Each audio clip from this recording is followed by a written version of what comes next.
Hey team, how you doing? I listened to a great podcast and it made me realize that I'm a stoic. And I had always associated stoicism with people who had no emotion and didn't show emotion and were practically Dr. Spock.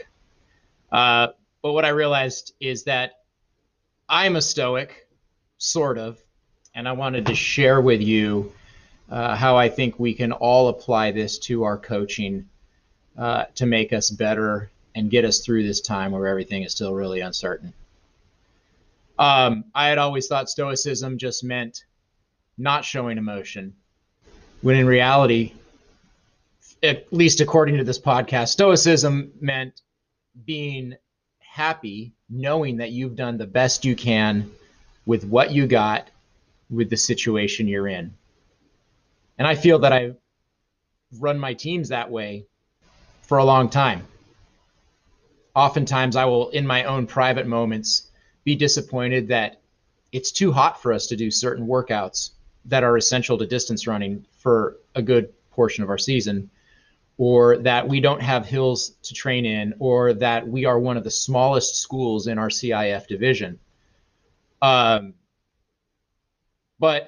then when I come back to it, I tell myself, and I try to tell our kids, guys, we are making the best out of our situation year after year after year, and our results speak for themselves when compared to other schools with our same situation, with other schools that are where we are at and making do with what we've got. So our TVL schools and our other local, even larger schools.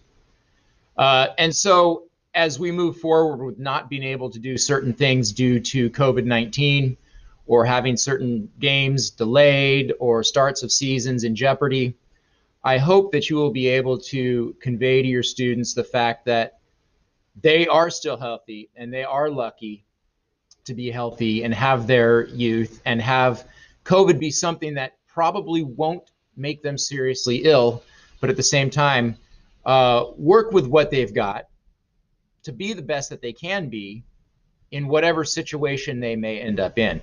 And if you guys can do that, that's fantastic. Now, I'm planning on making some videos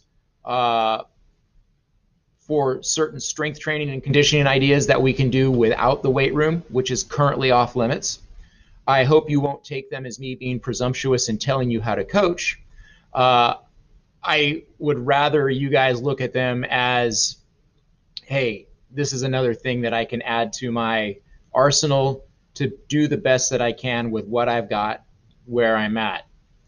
So on the flip side, if you guys have great ideas for things that we can all do to make our athletes stronger and faster and more agile and ready to compete whenever competition restarts, I would love it if you would share them, because for certain, there are things that I could learn as well. So thank you very much. I'm going to attach the podcast. You can listen to it or not. It's great for a long drive. It's about an hour. But anyways, guys, I'm excited to be getting back to conditioning and limited practices, and I hope to only improve and get better from here. Thank you very much.